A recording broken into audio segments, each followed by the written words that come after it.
MSME സെക്ടറിൽപ്പെട്ട ആളുകൾക്ക് income ടാക്സിൻ്റെ ഭാഗത്തുനിന്നൊരു പുതിയ നിയമം വന്നിട്ടുണ്ടല്ലോ അല്ലേ? അതെ. അപ്പോൾ നമുക്ക് ആ നിയമം എന്താണെന്നും അത് MSME സെക്ടറിൽപ്പെട്ട ആളുകൾക്ക് അതെങ്ങനെ ഹെൽപ്ഫുൾ ആകുമെന്നും നമുക്കിത് ഡിസ്കസ് ചെയ്യാം അല്ലേ? എന്താണ് ആ നിയമം? ഇന്ത്യയിലെ ഏറ്റവും വലിയ തൊഴിൽദാതാവ് എന്ന് പറയുന്ന ഒരു സെക്ടർ MSME ആണ്.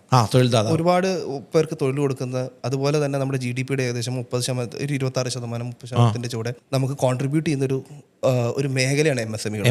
അപ്പോൾ ഈ MSME-കളുടെ ഒരു ഏറ്റവും വലിയൊരു ഒരു ചലഞ്ച് എന്താണെന്ന് വെച്ചാൽ ഇവർ അൺഓർഗനൈസ്ഡ് ആണ്. അതെ. അപ്പം അവരെ ഹെൽപ്പ് ചെയ്യാൻ വേണ്ടിയിട്ട് ഒരുപാട് സ്കീമുകൾ ഗവൺമെന്റ് ഇൻട്രൊഡ്യൂസ് ചെയ്യുന്നതിന്റെ ഭാഗമായിട്ടാണ് 2023 ഈ ഫ്ലാസ്ക് മേടിച്ചതിന്റെ പൈസ നമ്മൾ തമ്മിൽ ഒരു കരാർ ഉണ്ടെന്ന് ഇരിക്കട്ടെ. 45 ദിവസത്തിനുള്ളിൽ ഈ പേയ്മെന്റ് തരാമെന്നാണ് എന്റെ കരാറെങ്കിൽ നിങ്ങൾ എനിക്ക് തരാന്ന് ആ 45 ദിവസം കൊണ്ട് തന്നിരിക്കണം. ഇല്ലെങ്കിൽ ഇത് വാങ്ങിയ പൈസ ഉണ്ടല്ലോ,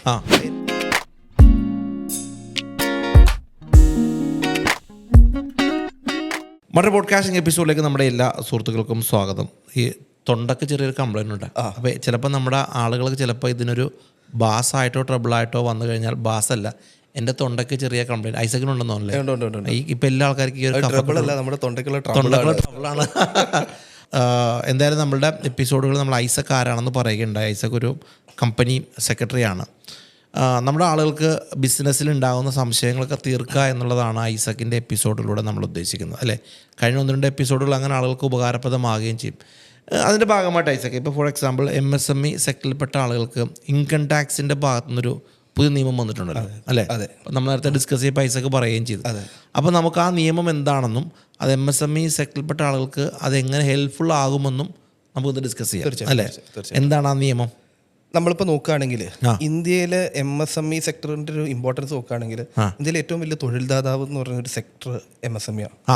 ഒരുപാട് പേർക്ക് തൊഴിൽ കൊടുക്കുന്ന, അതുപോലെ തന്നെ നമ്മുടെ GDP-യുടെ ഏകദേശം 30%, ഒരു 26%, 30% ചൂടെ നമുക്ക് കോൺട്രിബ്യൂട്ട് ചെയ്യുന്നൊരു ഒരു മേഖലയാണ് MSME. അപ്പോൾ ഈ MSME-കളുടെ ഒരു ഏറ്റവും വലിയൊരു ഒരു ചലഞ്ച് എന്താണെന്ന് വെച്ചാൽ ഇവർ അൺഓർഗനൈസ്ഡ് ആണ്. അതെ.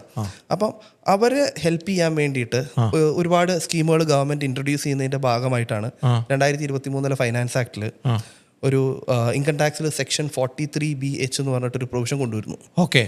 ഇതിന്റെ ഒരു ഉദ്ദേശം എന്താണെന്ന് വെച്ചാൽ MSME-കൾക്ക് കിട്ടാനുള്ള പണം MSME ആയിട്ടുള്ള ഒരു മാനുഫാക്ചററോ അല്ലെങ്കിൽ ഒരു സർവീസ് പ്രൊവൈഡറോ, ട്രേഡർ അല്ല, മാനുഫാക്ചർക്ക് സർവീസ് പ്രൊവൈഡറും, അവര് ഒരു സപ്ലൈ ചെയ്യുകയും അതിന്റെ പൈസ സമയബന്ധിതമായിട്ട് കിട്ടാതെ വരികയും ചെയ്യുമ്പോൾ അതിനെ നിയന്ത്രിക്കുക അല്ലെങ്കിൽ അതിനെ ഒന്ന് എന്താ പറയുക കൺട്രോൾ ചെയ്യാൻ വേണ്ടിയിട്ട് ഗവൺമെന്റ് കൊണ്ടുവന്ന ഒരു പുതിയ നിയമമാണ്. അതിൻ്റെ ഒരു ഗുണം എന്താണെന്ന് വെച്ചാൽ 15 ദിവസത്തിനുള്ളിൽ ഈ പേയ്മെന്റ് കൊടുത്തോണം. അല്ലെങ്കിൽ ഒരു കരാറുണ്ടെങ്കിൽ ഈ കരാർ കാലാവധി 45 ദിവസത്തിൻ്റെ ഉള്ളിൽ നമുക്ക് ആ പേയ്മെന്റ് ഒരു MSME മാനുഫാക്ചറർക്കോ അല്ലെങ്കിൽ സർവീസ് പ്രൊവൈഡർക്കോ ഈ വാങ്ങിച്ച ആൾക്കാർ കൊടുക്കണം എന്നുള്ളൊരു നിയമമാണ്. അത് അനുശാസിക്കുന്നതാണ്. ഇത് കൊടുത്തില്ലെങ്കിലുള്ള പ്രശ്നം എന്ന് പറഞ്ഞാൽ അടുത്ത വർഷം നമ്മളൊരു ബിസിനസ് ആകുമ്പോൾ അതിന്റെ ചെലവിൽ പെടുന്നാണല്ലോ ഈ പർച്ചേസും കാര്യങ്ങളും. ഈ ചെലവ് ഇവരുടെ പ്രോഫിറ്റിലേക്ക് ആഡ് ബാക്ക് ചെയ്യും. അതൊരു ചെലവായിട്ട് ഗവൺമെന്റ് അംഗീകരിക്കാതെ വരും ഈ പേയ്മെന്റ് കൊടുത്തിട്ടില്ലെങ്കിൽ. കൊടുത്തിട്ടുണ്ടെങ്കിൽ ഈ പേയ്മെന്റ് ക്ലിയർ ചെയ്യുന്നാൽ മാത്രമേ അവർക്ക് എന്ത് ഒരു എക്സ്പെൻസ് ആയിട്ട് ക്ലെയിം ചെയ്യാൻ പറ്റുള്ളൂ. അപ്പൊ ടാക്സിൽ എന്താവും, അതിന്റെ ഒരു അധിക ബാധ്യത ഇവർക്ക് വരും.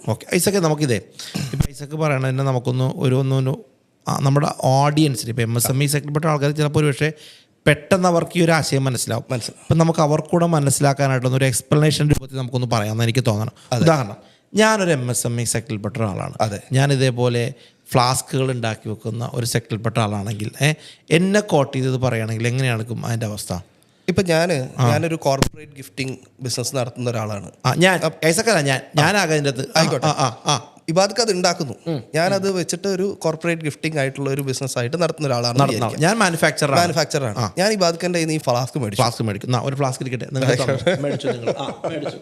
അപ്പോൾ ഈ ഫ്ലാസ്ക് മേടിച്ചതിന്റെ പൈസ നമ്മൾ തമ്മിൽ ഒരു കരാർ ഉണ്ടെന്ന് ഇരിക്കട്ടെ. അതായത് 45 ദിവസത്തിനുള്ളിൽ, ഈ കരാറിന്റെ കാലാവധി 45 ദിവസം കഴിയാൻ പാടില്ല. 45 ദിവസത്തിനുള്ളിൽ ഈ പേയ്മെന്റ് തരാമെന്നാണ് എന്റെ കരാറെങ്കിൽ നിങ്ങൾ എനിക്ക് തരാന്ന് ആ 45 ദിവസം കൊണ്ട് തന്നിരിക്കണം. ഇല്ലെങ്കിൽ ഇത് വാങ്ങിയ പൈസ ഉണ്ടല്ലോ, എന്റെ ബാലൻസ് ഷീറ്റിൽ പ്രോഫിറ്റ് ആൻഡ് ലോസിൽ നോക്കുമ്പോൾ ഇതെനിക്ക് ചെലവായിട്ട് എഴുതാൻ പറ്റില്ല. ഇത് ചെലവായിട്ട് എഴുതിയില്ലെങ്കിൽ എന്താ സംഭവിക്കുക? എന്റെ പ്രോഫിറ്റ് വർദ്ധിക്കും. കാരണം ഇതിന്റെ ചെലവ് അത്രയും ഇത് നമ്മുടെ ഇതിൽ നിന്ന് കുറഞ്ഞു പോകുമ്പോൾ നമ്മുടെ പ്രോഫിറ്റ് വർദ്ധിക്കും. അപ്പൊ അതിനനുസരിച്ച് നമ്മൾ ആ വർഷം ടാക്സ് അടയ്ക്കേണ്ടി വരും. അപ്പൊ എനിക്ക് ബെനിഫിറ്റ് ആണ്. അതെ, അപ്പൊ ഞാൻ ഐസക്കിന് എനിക്ക് പൈസ അയക്കാൻ പറ്റില്ല, പൈസ തരാതിരിക്കാൻ പറ്റില്ല, നിർബന്ധിതമാവുന്ന അവസ്ഥ. ഇതൊക്കെ ആണെങ്കിൽ എന്നാലും പേയ്മെന്റ് ഡിലേ ആക്കാന്ന് വിചാരിക്കും. ഇപ്പൊ നിങ്ങൾ എനിക്ക് പൈസ പിന്നെ ഡിലേ തരുന്നില്ല. MSME സമാധാനം എന്ന് പറഞ്ഞൊരു പോർട്ടലുണ്ട്. അതുവഴി നിങ്ങൾക്കൊരു പരാതി രജിസ്റ്റർ ചെയ്താൽ അതിന്റെ ഒരു പ്രോസസ് ഉണ്ട്. ആ പ്രോസസ്സിൽ കൂടെ ഇത് നിങ്ങൾക്ക് പരിഹരിച്ച് കിട്ടും. ഞാൻ പറയാണ് ഐസക് ഇത്ര നാളായിട്ട് എനിക്ക് പൈസ തന്നിട്ടില്ല. അതെ, ഞാൻ മാനുഫാക്ചർ ആണ്, നിങ്ങൾ എന്നെ വാങ്ങിച്ച ആളാണ്.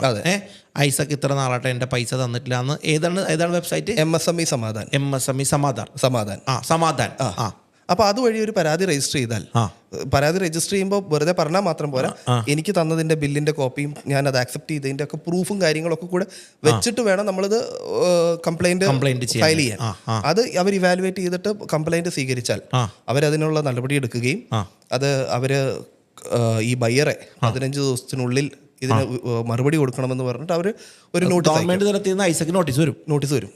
മനസ്സിലായി. ഇതൊക്കെ കഴിഞ്ഞിട്ട് ഇവരുടെ പേയ്മെന്റ് ഡിലേ ആയാൽ വരുന്ന വേറൊരു ഇതെന്ന് വെച്ചാൽ ബാങ്ക് റേറ്റ്, RBI ബാങ്ക് റേറ്റിന്റെ 3 ഇരട്ടി വരെ ഇതിന് പലിശ കൊടുക്കേണ്ടി വരും. 1 ലക്ഷം രൂപയാണെന്ന് ഇരിക്കട്ടെ, ഞാൻ RBI റേറ്റിന്റെ 3 ഇരട്ടി, ഇപ്പൊ ഏകദേശം 6.75%, 12% നിങ്ങൾക്ക് തരണം. 10-21% 20% ഞാൻ ഇൻട്രസ്റ്റ് തരേണ്ടി വരും. അത് കോമ്പൗണ്ട് ഇൻട്രസ്റ്റ് ആണ്. അതായത് പലിശയ്ക്ക് മുകളിലും കൂടെ ഞാൻ പലിശ തരേണ്ട അവസ്ഥയാണ് ഡിലേ വരുന്ന. അപ്പോൾ ഈ ഒരു നിയമം ഉണ്ടാക്കുന്നത് വഴി ഇപ്പം ഐസക് പറഞ്ഞത് ഞാൻ മനസ്സിലാക്കുന്നത്, എമൗണ്ടിന്റെ ഒരു ഡിലേ കൊണ്ട് ആളുകളെ പറ്റിക്കാൻ പറ്റില്ല. അതെ, ഞാനൊരു ചെറിയ പ്ലെയർ ആണ്, അതുകൊണ്ട് നിങ്ങളുടെയൊക്കെ പേയ്മെന്റ് ഞാൻ കുറച്ച് സമയം തരാം എന്നുള്ളതൊന്നും നടക്കില്ല. പിന്നെ ഇതിന്റെ ഒരു ബെനിഫിറ്റ് കിട്ടണമെങ്കിൽ MSME നമ്മുടെ ഉദ്യം രജിസ്ട്രേഷൻ എടുത്തിരിക്കണം. എനിക്കത് ബെനിഫിറ്റ് കിട്ടണമെങ്കിൽ ഞാൻ ഉദ്യം രജിസ്ട്രേഷൻ എടുത്തിരിക്കണം. മനസ്സിലായി. ഉദ്യം രജിസ്ട്രേഷൻ എടുത്ത് കഴിഞ്ഞിട്ടുള്ള സെയിലുകൾക്ക് മാത്രമേ ഈ ഒരു പ്രോസസ്സിലൂടെ നമുക്ക് എന്ത് ചെയ്യാൻ പറ്റും, കടന്നു പോകാൻ പറ്റും. അപ്പോൾ നമ്മുടെ ഈ പോഡ്കാസ്റ്റ് കാണുന്ന ഓഡിയൻസിന് ഇപ്പം ഇതേപോലെ മാനുഫാക്ചർ അല്ലെങ്കിൽ MSME ബിസിനസ് ചെയ്യുന്ന ആളുകൾക്ക് ഐസക്കിന് കൊടുക്കാൻ പറ്റുന്ന ഏറ്റവും വലിയ അഡ്വൈസ് എന്ന് പറഞ്ഞാൽ നിങ്ങൾ ഉദ്യം ഇതെടുത്തിരിക്കണം, അല്ലേ? അതെ, മസ്റ്റായിട്ടും എടുത്തിരിക്കണം. ഇങ്ങനെ ആരെങ്കിലും ഇപ്പോൾ ഏതെങ്കിലും ഒരു ഡിസ്ട്രിബ്യൂട്ടേഴ്സ് നിങ്ങൾക്ക് പൈസ തരാനുണ്ടെങ്കിൽ നിങ്ങൾക്ക് ഈ ഒരു രൂപത്തിലൂടെ ചെന്ന് കഴിഞ്ഞാൽ നിങ്ങൾക്ക് പൈസ മേടിച്ചെടുക്കാൻ പറ്റും. അത് മാത്രമല്ല, കോമ്പൗണ്ട് ഇനത്തിലെ പലിശ ഇനത്തിൽ വരികയും ചെയ്യും. അതെ, ഇത് അതെ. പിന്നെ ഇത് ബാധകമായത് മൈക്രോയ്ക്കും സ്മോളും ആണ്. മീഡിയം എന്റർപ്രൈസസിന് ഇത് ബാധകമല്ല. മൈക്രോ സ്മോൾ എന്ന് പറഞ്ഞാൽ 1 കോടി രൂപയ്ക്ക് കൂടാത്ത ഇൻവെസ്റ്റ്മെന്റ് ഉള്ള, എന്നാൽ 5 കോടി രൂപയിൽ കൂടുതൽ ടേൺ ഓവർ ഇല്ലാത്തതിനെയാണ് മൈക്രോ എന്ന് പറയുന്നത്. മനസ്സിലായി. സ്മോൾ എന്ന് പറഞ്ഞാൽ ഒരു 10 കോടി രൂപ വരെ ഇൻവെസ്റ്റ്മെന്റും 50 കോടി രൂപ വരെയുള്ള ടേൺ ഓവറും. അങ്ങനെ ഈ കാറ്റഗറിയിൽ പെട്ടവർക്ക് മാത്രമാണ് ഇത് ആപ്ലിക്കബിൾ ആയിട്ടുള്ളത്. ഇനി ഞാൻ ഇപ്പം ഐസക് എന്തായാലും ഇപ്പം എനിക്ക് പേഴ്സണലി ഐസക്കിന് അറിയാവുന്നതുകൊണ്ട് ഐസക് ഈ ഒരു സബ്ജക്റ്റിൽ എക്സ്പെർട്ടൈസ് ആയിട്ടുള്ള ഒരു മനുഷ്യനാണ്. ഇപ്പം നമ്മുടെ ഈ പോഡ്കാസ്റ്റ് കണ്ടുകൊണ്ടിരിക്കുന്ന ആളുകൾക്ക് അല്ലെങ്കിൽ കേട്ടിരിക്കുന്ന ആളുകൾക്ക് ഇങ്ങനെ എന്തെങ്കിലും ഒരു സിറ്റുവേഷൻ വന്നാൽ നിങ്ങൾക്ക് ഹെൽപ്പ് ചെയ്യാൻ പറ്റുമോ? തീർച്ചയായിട്ടും. അപ്പോൾ എന്തായാലും ഞാൻ നമ്പറൊക്കെ താഴെ കൊടുക്കാം. മാനുഫാക്ചർക്ക് ഡിസ്ട്രിബ്യൂട്ടർ തന്ന് കംപ്ലൈൻറ്റുകൾ വന്നിട്ട് ഞങ്ങൾ ഡെമോ കാണിച്ചാൽ. അപ്പോൾ എന്തായാലും ഐസക്ക് നമുക്ക് ഓരോ എപ്പിസോഡുകളിലും ഇങ്ങനെ വ്യത്യസ്ത രൂപത്തിലുള്ള സബ്ജക്റ്റുകൾ നമുക്ക് ഹാൻഡിൽ ചെയ്യണം. ഇപ്പം നിങ്ങൾക്ക് ഇതിൻ്റെതായ സർവീസുകളും അല്ലെങ്കിൽ ഇതല്ല വേറെ എന്തെങ്കിലും നിയമപരിധിയിൽ വരുന്ന സംശയങ്ങളുണ്ടെന്നുള്ള ഐസക്കിനെ വിളിക്കാം കേട്ടോ. അപ്പോൾ ഐസക്ക് നമുക്ക് അടുത്ത എപ്പിസോഡ് വീണ്ടും വിളിക്കാം കേട്ടോ. Thank you.